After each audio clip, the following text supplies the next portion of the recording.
Artinya tidak akan pernah habis stoknya. Allah tidak akan pernah memutus hambanya kalau mereka meminta. Bahkan ada yang tidak diminta pun diberikan. Jadi di sini Allah Subhanahu wa taala memastikan dialah yang memberi rezeki, tidak ada yang lain. Jadi percuma minta kepada selain Allah itu tidak ada gunanya. Jadi jangan minta kepada atasan, jangan minta kepada mertua, orang tua, minta kepada Allah.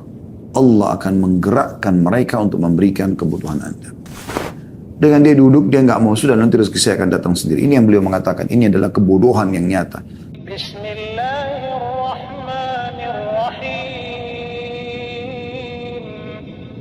Kita akan bahas teman-teman sekalian, rezeki secara global ini dalam beberapa ayat-ayat Al-Quran yang perlu Anda renungi tentunya, supaya Anda tidak perlu lagi mencari rezeki itu kepada selain Allah Subhanahu wa taala, terutama kita seorang muslim, ya.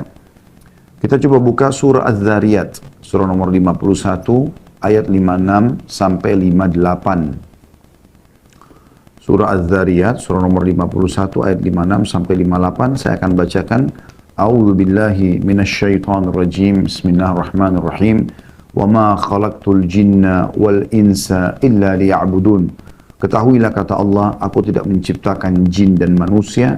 Kita ada di muka bumi ini terus turun-temurun, dari bayi, kemudian anak-anak, kemudian remaja, kemudian menikah, kemudian tua, kemudian meninggal dunia. Itu kecuali semuanya hanya untuk beribadah kepadaku. Lalu Allah mengatakan, itu ayat 56-nya, ayat 57-nya, ma uridu minhum min rizqin wa ma uridu an yut'imun. Aku tidak menghendaki rezeki sedikit pun dari mereka, kata Allah. Dan aku tidak menghendaki supaya mereka memberiku makan. Jadi Allah Subhanahu wa taala sini menyebutkan kalau mereka pun ibadah, sholat, puasa dan mengerjakan semua ketaatan, Allah tidak butuh balasan apa-apa dari semua itu. Allah tidak butuh rezeki, artinya makna rezeki tadi yang sangat luas itu, ya, bukan hanya sekedar harta. Lalu Allah menjelaskan di ayat 58, dan ini inti daripada penyampaian masalah rezeki. Innallaha huwar razzaqu dzul quwwatil matin. Sesungguhnya Allah dialah zat yang maha pemberi rezeki yang mempunyai kekuatan lagi sangat kokoh. Artinya tidak akan pernah habis stoknya. Allah tidak akan pernah memutus hambanya kalau mereka meminta. Bahkan ada yang tidak diminta pun diberikan. Seperti kasus sekarang, kita menarik nafas. Bernafas ini kita tidak minta kepada Allah SWT. Allah sudah kasih. Anda bisa melihat layar Anda sekarang. Mata kita menangkap cahaya. Sehingga kita bisa melihat, ini juga sebuah rezeki. Anda bisa mendengarkan sekarang suara saya, sebuah rezeki. Ya, telinga Anda masih berfungsi. Mungkin tangan Anda masih memegang handphone dan coba membuka juga ayat-ayat Al-Quran yang kami sebutkan tadi di aplikasi Al-Quran, juga sebuah rezeki. Berfungsinya jari-jari kita semua, ya. Hati kita tersentuh, pikiran kita mulai mencerna dan akhirnya berpikir. Ini juga rezeki yang luar biasa. Ya. Dan Allah tidak akan pernah berhenti memberikan rezeki hamba-hambanya. Anda tahu ayat kursi. Ya. A'udzu billahi minasyaitonir rajim. Allahu la ilaha illa huwal hayyu al-qayyum. Ya, hayyul qayyum. Ini Al-Baqarah surah nomor 2 ayat 255. Ayat kursi yang masyhur Anda dianjurkan baca selepas salat, Anda dianjurkan baca di zikir pagi petang, membaca pada saat merasa tidak tenang hati, pada saat mau tidur kita membaca ayat kursi. Artinya Allah yang tidak ada Tuhan yang berhak disembah kecuali Dia, yang maha hidup dan terus-menerus mengurus makhluknya, memenuhi kebutuhan-kebutuhannya.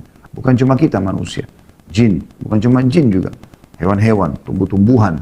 Ya, dari segala sesuatunya diberikan rezekinya. Dari kita masih di kandungan ibu kita, di dalam kantong air, dan saya terus ya, sampai hari ini teman-teman masih merenungi bagaimana bayi bisa hidup dalam sebuah kantong yang penuh dengan air dan dia bisa hidup. Terlebih lagi saat-saat menjelang mau melahirkan atau lahir, bagaimana kepalanya sudah di bawah, ya. Kita bayangkan kalau kita berada di sebuah kolam, ya, berenang pun, kalau kepala kita yang lebih dalam ke bawah dibandingkan kaki, itu jauh lebih ada tekanan air sebenarnya. Dan itu sulit sekali untuk bernafas, tapi Allah mudahkan. Dan Allah jamin rezekinya selama 9 bulan. Apapun yang diminum dan dikonsumsi oleh ibunya, dari vitamin, makanan, nutrisi umumnya, maka akan sampai kepada dia saripatinya dengan hikmah Allah Subhanahu wa taala. Oleh karena itu teman-teman sekalian, Allah menjamin semua itu. Dan kita harus menyadari masalah ini. Dan dalam masalah ini, teman-teman sekalian, ada sebuah ceramah yang pernah saya dengarkan ya, dari salah satu dosen di Ummul Qura. Beliau bernama Dr. Muhammad, dan beliau mengatakan ada seorang teman, dia bilang menghubungi saya, dia bilang gitu ya, dia menceritakan orang ini butuh modal, butuh melunasi utangnya, intinya dia sangat butuh sekali. Kemudian dia telepon Dr. Muhammad, lalu dia mengatakan, saya butuh sekali rezeki, ajarkan kepada saya doa, mungkin saya bisa baca. Kata Dr. Muhammad, lalu saya teringat tiba-tiba, terlintas pada saat lagi telepon, kita sekilas begitu saja tentang ayat ini. Az-Zariyat 56-58. Ya. Wa ma khalaqtul jinna wal insa illa liya'budun. Aku tidak ciptakan jin dan manusia kecuali untuk menyembah kepadaku. Ma uridu minhum rizqi wa ma uridu minhum an yut'imun. Aku tidak pernah, kata Allah, mengharapkan balasan rezeki dari mereka dan tidak berharap mereka berikan makan. Innallaha war-razzaqu dzul quwwatil matin. Allah adalah zat yang Razzaq, yang maha pemberi rezeki, tidak pernah habis stoknya, selalu siap setiap saat memberikan siapapun yang memohon kepadanya, bahkan yang tidak memohon pun diberikan, ya. Dan mempunyai kekuatan dan sangat kokoh. Artinya tidak akan pernah ada yang bisa menolak apapun yang Allah berikan kepada hambanya. Tidak ada yang bisa menahan itu. Lalu orang itu, kata Syekh Muhammad, saya ajarkan kepada dia, coba baca dalam doamu, Ya Razzaq dzul quwwatil matin, wahai zat yang pemberi rezeki yang sangat mempunyai kekuatan dan sangat kokoh, berikanlah aku rezeki, urzukni. Kata orang itu, baiklah, kemudian dia amalkan. Kalau tidak salah ya, saya sudah cukup lama dengan ceramah itu, kalau tidak salah dia mengatakan, sebulan setelah itu atau beberapa waktu setelah itu, saya ditelepon kembali orang tersebut, dia mengatakan, Jazakallahu khairan, razaqani ar-razzaq dzul quwwatil matin bimilyon rial. Artinya, semoga Allah membalas Anda dengan kebaikan. Orang itu bilang kepada Dr. Muhammad ya, sesungguhnya aku telah diberi rezeki oleh Razzaq, sifatnya Allah tadi ya dalam Al-Quran. Zat yang maha pemberi rezeki, dzul quwwatil matin, yang sangat punya kekuatan dan sangat kokoh. Saya dikaruniai dengan 1 juta rial. Ya. Ini salah satu yang berhubungan dengan ayat ini saja. Tentu ayat ini tidak, walaupun tidak dihubungkan dengan kisah Dr. Muhammad tadi, siapapun ya bisa mengamalkan dengan diikuti dengan keyakinan. Kemudian teman-teman sekalian, kita lihat dalam ayat-ayat Al-Quran agar kita menyadari tentang masalah rezeki ini. Anda bisa buka juga di dalam surah Ar-Rum, ya, surah nomor 30 dalam Al-Quran ayat 40. Ya. Anda bisa buka di aplikasi supaya bisa baca terjemahnya sekalian ya. Dan kita banyak membaca ayat Al-Quran di sini.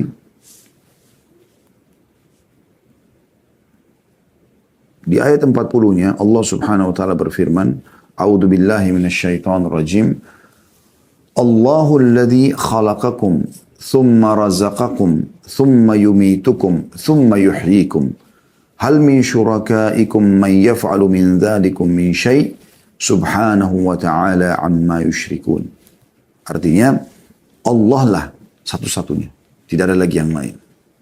Jadi orang yang kembali kepada ayat ini, kembali kepada Tuhannya Allah, maka pasti diberikan rezeki. Kepada selain Allah, perhatikan Allah katakan, Allah lah yang menciptakan kamu. Tidak ada yang menciptakan kita dari tidak ada menjadi ada kecuali Allah. Kemudian memberimu rezeki. Nafas, cahaya bisa ditangkap oleh mata sehingga bisa memantulkan kembali dan melihat, telinga yang bisa menangkap suara sehingga kita mengerti apa yang sedang ditujukan kepada kita dari ucapan orang di hadapan kita. Tangan bisa menjamah, kaki melangkah dan seterusnya. Kemudian mematikanmu, kemudian menghidupkanmu kembali di hari kiamat di mahsyar nanti. Ya, kemudian kita akan menuju kepada kehidupan abadi. Adakah di antara yang kamu sekutukan dengan Allah itu? Pohon, keramat, jimat, batu, dan segala macam ini. Ya. Yang dapat berbuat sesuatu dari demikian itu, maha suci lah dia dan maha tinggi dari apa yang mereka persekutukan itu. Jadi di sini Allah Subhanahu wa taala memastikan dialah yang memberi rezeki. Tidak ada yang lain. Jadi percuma minta kepada selain Allah itu tidak ada gunanya. Anda perhatikan juga surah Ghafir. Ya. Buka lagi surah Ghafir, surah nomor 40. Ya. Atau tepatnya surah Mu'min. Ya. 2 namanya ini ya, surah ini. Di ayat 64. Allah Subhanahu wa taala berfirman, surah Ghafir, surah nomor 40, ayat 64.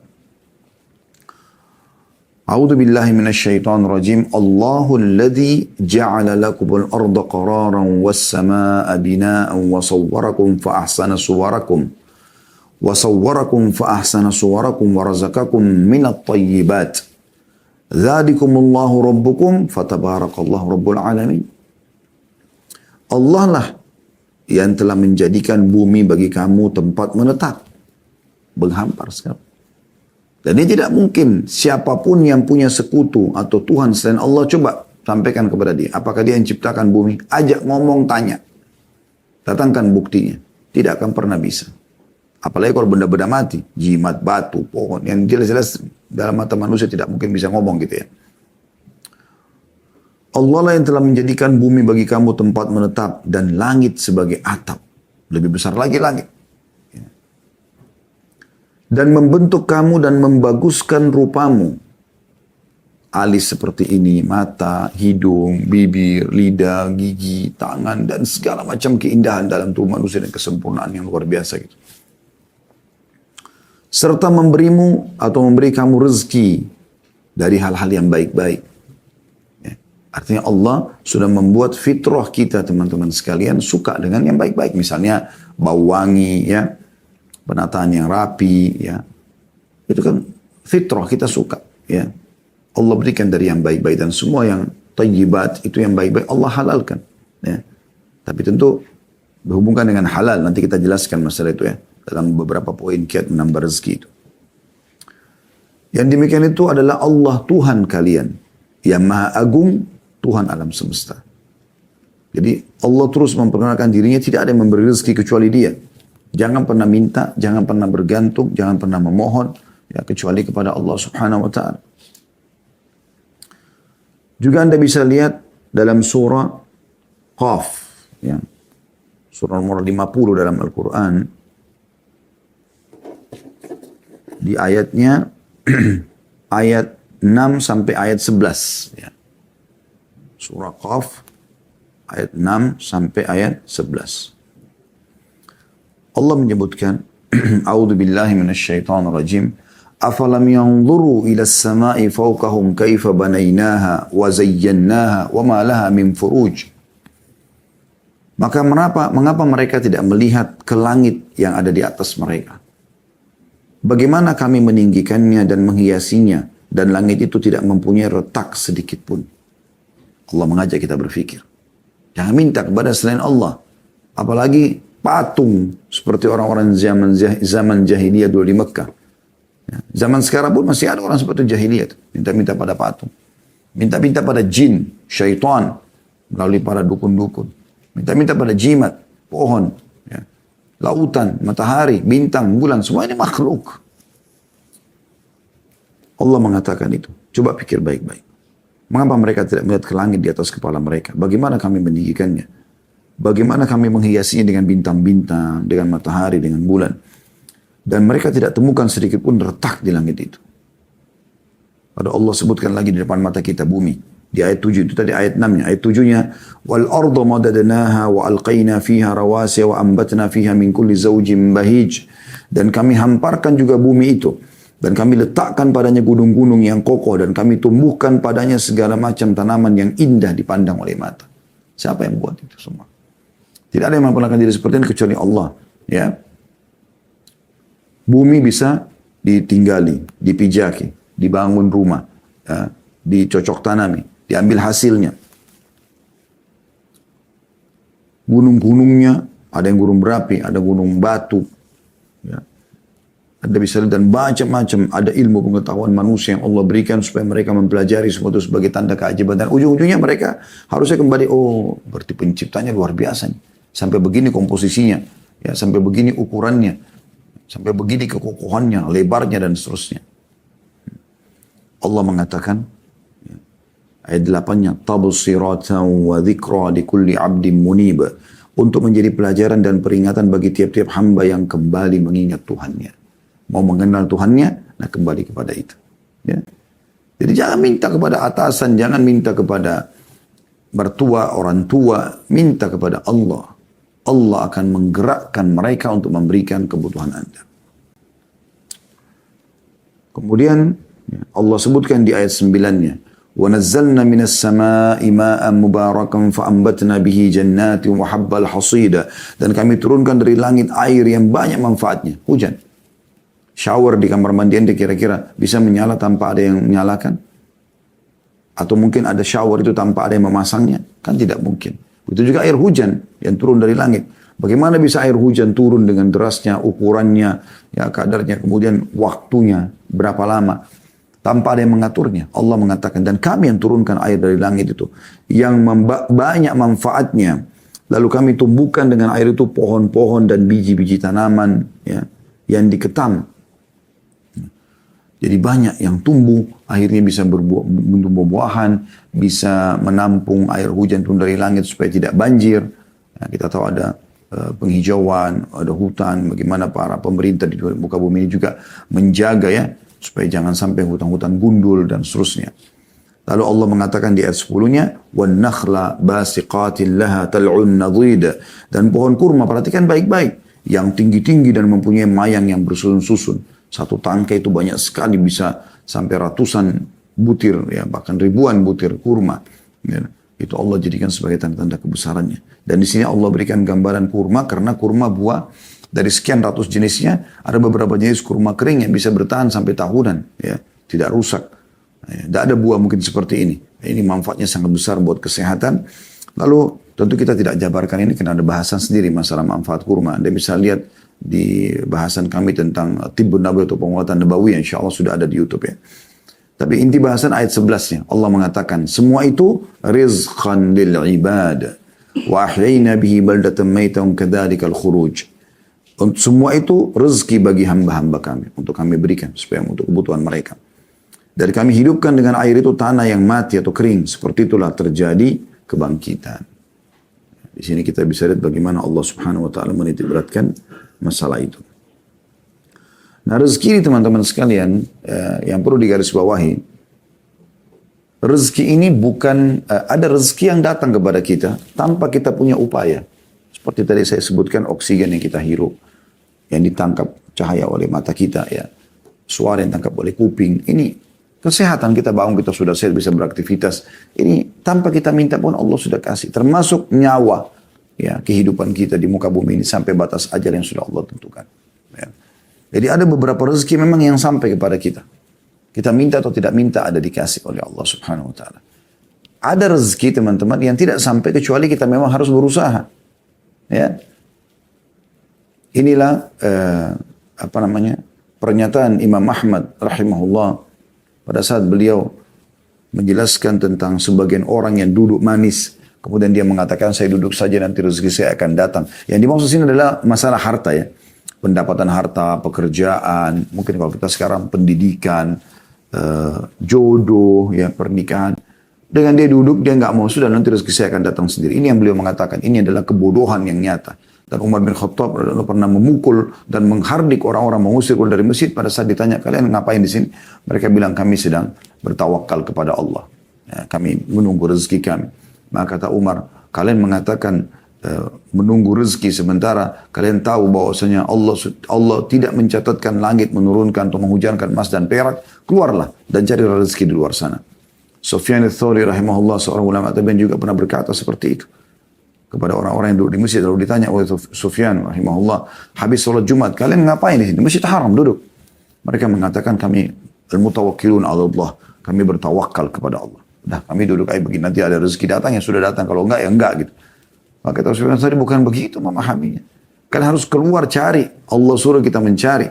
Ya. Dalam surah Jum'ah kan Allah sebutkan begitu. فَإِذَا قُضِيَتِ الصَّلَاةُ فَانْتَشِرُوا فِي الْأَرْضِ وَابْتَغُوا مِنْ فَضْلِ اللَّهِ. Kalau selesai sholat Jumat, maka menyebarlah kalian di muka bumi, lalu cari rezeki itu. Suruh cari. Ya. Jadi kita kalau ada rezeki-rezeki seperti kita mau punya pendidikan, ijazah supaya kita punya kedudukan di masyarakat, kita bisa mengajar, kita bisa menggunakan ijazah itu untuk bekerja, kita harus sekolah kan. Kita harus sekolah, mendaftar dulu, ada upaya. Kemudian kita ikut kuliah atau kita ikut sekolah, kemudian kita lulus dengan nilai yang bagus, dan seterusnya yang berhubungan dengan masalah itu. Begitu juga Anda mau bekerja, tidak bisa Anda duduk di rumah lalu nanti pekerjaan datang sendiri. Tidak, Anda harus keluar. Begitu juga dengan jodoh, Anda menikah dulu saya, nanti jodoh saya datang sendiri. Nggak bisa, Anda harus ikhtiar. Ya. Mencari, menanyakan, lalu kemudian Anda selebihnya Anda serahkan kepada Allah Subhanahu wa taala, ya.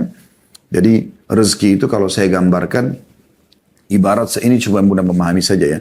Ibarat pohon, ada buahnya yang berjatuhan, ada buahnya yang bergelantungan. Kalau buah yang berjatuhan ini, Anda tinggal pungut, selesai Anda dapatkan. Sekian tadi oksigen Anda tinggal hirup. Ya, mata tinggal, cahaya tinggal ditangkap oleh mata, telinga tinggal ditangkap oleh kuping, dan seterusnya lah. Ya. Ya, mungkin ini panjang sekali kalau kita rincikan. Intinya itu contoh-contohnya. Dan ada rezeki, ada buah yang Anda naik pakai tangga untuk mengambil buah itu. Ya. Jadi sudah kita kasih contoh-contohnya. Anda mau punya ijazah sekolah, Anda mau punya jabatan, Anda mau menikah, ya, Anda mau mengembangkan, mau lebih banyak lagi pendapatannya. Memang ini harus dengan upaya, ya. Seperti kita misalnya sudah S1, ngajar di kampus, ya, gajinya misalnya 5 juta. Lalu saya berpikir saya ingin gaji lebih besar, ya. Bagaimana caranya? Oh, kalau orang S2 di kampus, kalau kita bicara lingkup jadi dosen misalnya. Orang kalau S2 gajinya lebih besar. Tadi kalau S1 ini contoh saja, misal 5 juta. Kalau orang S2 gajinya 7 juta. Kalau orang S3 gajinya 9 juta atau 10 juta. Kalau orang profesor bisa lebih banyak gitu kan. Maka kita kemudian berupaya untuk lanjutkan pasca sarjana. Sekolah S2, sekolah S3 gitu kan. Nah ini memang upaya. Jadi kita memperbanyak pendapatan kita dengan upaya gitu. Allah SWT memberikan sesuai dengan upaya hambanya gitu kan. Kemudian juga orang yang bekerja, misalnya orang buka restoran, orang buka satu unit usaha apa. Kemudian dia ingin kembangkan. Maka dia berusaha, dia pelajari, kemudian sampai dia bisa membuka cabang yang lain. Dan seterusnya. Sampai ada orang, Masya Allah, Tabarakallah, Allah mudahkan sampai seluruh dunia dia punya ya cabang-cabang usahanya. Allah berikan taufik. Kenapa? Karena dia berusaha. Padahal sebenarnya dia manusia seperti kita. Punya 2 mata, punya 2 telinga, dia punya waktu 24 jam, dia tidak lebih daripada itu. Sama dengan kita. Tapi kenapa mereka bisa? Karena mereka berusaha. Ya, mereka berusaha. Dan ini yang dimaksud dengan makna ayat tadi. Ya. Kemudian juga teman-teman sekalian, kita akan masuk kepada poin yang mungkin kalau saya bisa bahasakan inti daripada bahasan kita, yaitu tentang masalah kiat-kiat mempertahankan dan memperbanyak rezeki. Insya Allah saya akan sebutkan tidak kurang dari 19 poin, tapi kita coba ringkaskan, ya, karena ini setiap poin pun cukup panjang bahasannya. Tapi saya akan coba memberikan, mudah-mudahan teman-teman sudah bisa menyiapkan pena dan kertas yang untuk menulis, kalaupun menulis ya, insya Allah itu akan banyak manfaatnya. Kiat yang paling pertama, teman-teman sekalian, yang harus kita fahami adalah syukur. Syukur. Mensyukuri nikmat yang Allah berikan. Tidak akan pernah bertambah sebuah nikmat tanpa syukur. Ya. Dan ingat, tolok ukur melihat nikmat itu adalah dengan pandangan agama. Jangan pernah mengikuti hawa nafsu Anda. Ini penting sekali. Ya. Karena banyak orang, karena dia mengikuti hawa nafsunya, maka dia melihat makanan misalnya depan matanya belum mencapai target yang dia inginkan, maka dia tidak syukuri. Padahal sebenarnya itu sebuah nikmat. Ya.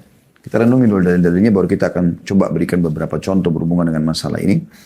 Misalnya yang pertama, teman-teman sekalian, Anda lihat surah Ibrahim, surah nomor 14 dalam Al-Quran. Ini ayat yang sangat masyhur ya.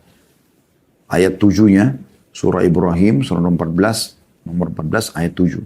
A'udzu billahi minasyaitonir rajim. Wa idh ta'adzana rabbukum la in syakartum la azidannakum wa la in kafartum inna azabi lasyadid. Ingatlah, maksudnya pelajarilah, ya. Katakanlah Tuhanmu memaklumkan atau menyampaikan, mengikrarkan, dan juga Allah menetapkan sebagai sebuah peraturan. Sesungguhnya jika kamu bersyukur pasti ya, aku akan tambah, dan jika kamu mengingkari dalam kurung nikmatku, maka sungguhnya siksaku amat pedih. Ada bisa lihat di sini bagaimana Allah Subhanahu wa taala menekankan masalah itu, syukur.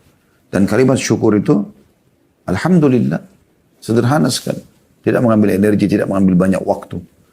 Dan perlu Anda aplikasikan syukur itu dalam realita. Ya, seperti misalnya, selain lisan kita bersyukur, hati kita meyakini, kita juga realitakan itu. Maksudnya, misalnya kita diberikan makanan, kita juga berbagi pada orang. Ya, kita coba berbagi, itu sebagai tambah penyempurnaan terhadap syukur tersebut. Makin Anda berbagi dengan orang lain, maka makin terbuka pintu-pintu rezeki itu. Itu bentuk aplikasi syukur. Ya. Karena banyak orang selalu cuma mau menerima, cuma mau ditraktir. Ya. Cuma mau diberi, tapi tidak pernah mau memberi. Nah ini berbeda, tidak memahami makna syukur yang sebenarnya. Juga Anda bisa lihat Allah SWT sebutkan dalam surah Al-Ankabut, surah nomor 29 ayat 17. Ya. Surah nomor 29 ayat 17. Silakan Anda buka. Allah berfirman, A'udzubillahi minasyaitonirrajim. Innama ta'buduna min dunillahi awthanan wa takhluquna ifka. Innal ladzina ta'buduna min dunillahi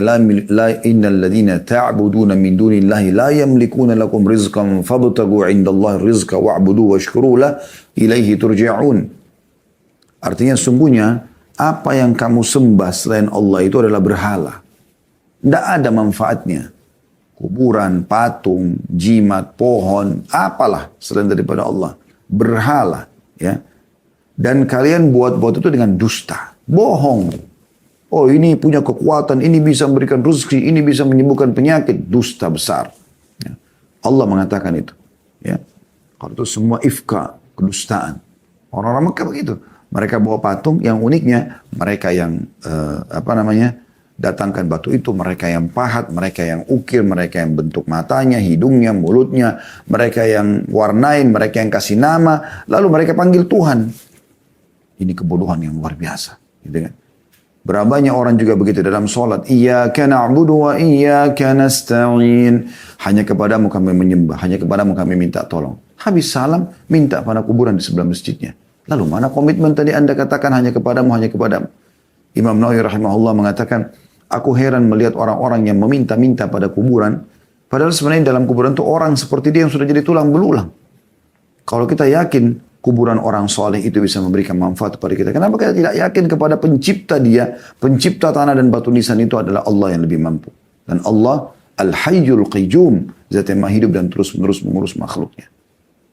Itulah yang dilakukan oleh para sahabat Nabi Ridwanullahi alaihim.